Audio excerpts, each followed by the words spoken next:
אדם אומר שאת מתנדנדת על הגבול בין אומללות פסיכוטית ואת מחייכת חיוך כל כך גדול כדי שאף אחד לא ידע שאת הפצע. אני לא הפצע, את הפצע. את הפצע. את הפצע. את הפצע. את הפצע, תפסיקי להגיד את זה, אני לא הפצע, את הפצע. אולי אנחנו סתם מנתחות את זה יותר מדי, והאמת שכל האישו פה זה שלי יש חבר ולך אין. זה כל העניין. מעולה. דרך מאוד נהדרת, מאוד בוגרת להתמודד עם הרגשות שלך. אם הייתי את, הייתי תופסת מרחק. ממש מפחדת. זאת אומרת, אני לא כל כך מפחדת, אבל אולי אני צריכה לפחד, כי מאז שצ'רלי נפרד ממך נהיית פסיכית לחלוטין. כן? ואת היית משוגעת עוד לפני שהכרנו, את משוגעת מאז חטיבת ביניים שאת היית צריכה לעונן 8 פעמים ביום כדי להרחיק מעצמך את מחלות הגוף והנפש. זה הסוד הכי אישי, הכי מבייש והכי כואב שלי, ואולי זה נשמע לך כמו בדיחה, אבל זה בכלל לא מצחיק אותי, ואני בגלל זה אמרתי לך לא לספר את זה לאף אחד, אף פעם. אני לא סיפרתי לאף אחד, בחיים שלי לא הייתי עושה את זה, אני רק אומרת לך את זה עכשיו, בחיים לא הייתי מגלה.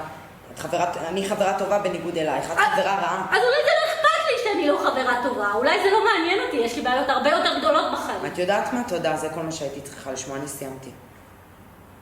זה צריך להביע. אני לא רוצה להמשיך לגור פה, לא איתך.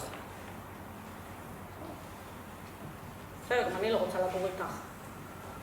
אני לא אמרת את זה רק בגלל שאת אמרת את זה, אני חשבתי על זה לפני ואני לא רציתי להגיד את זה, כי הייתי חברה טובה ואת חברה רעה. סבבה. טוב. טוב. אחלה. אחלה. נהדר. יופי. מעולה. מעולה. 2 שנה בלי לגעת בבן,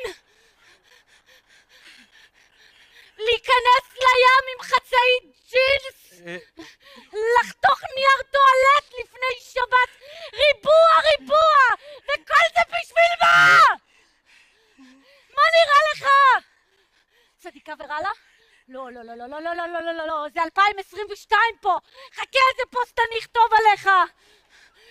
רחום וחנון, אלק! אני איתך גמרתי! איתך וגם איתך.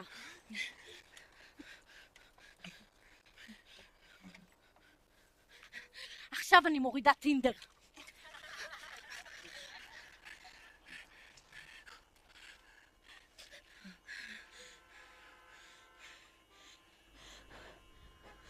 יש לי מאץ' 3 מטרים מפה.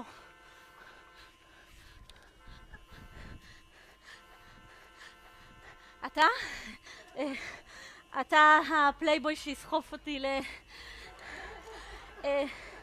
בתמונות אתה נראה יותר הכל.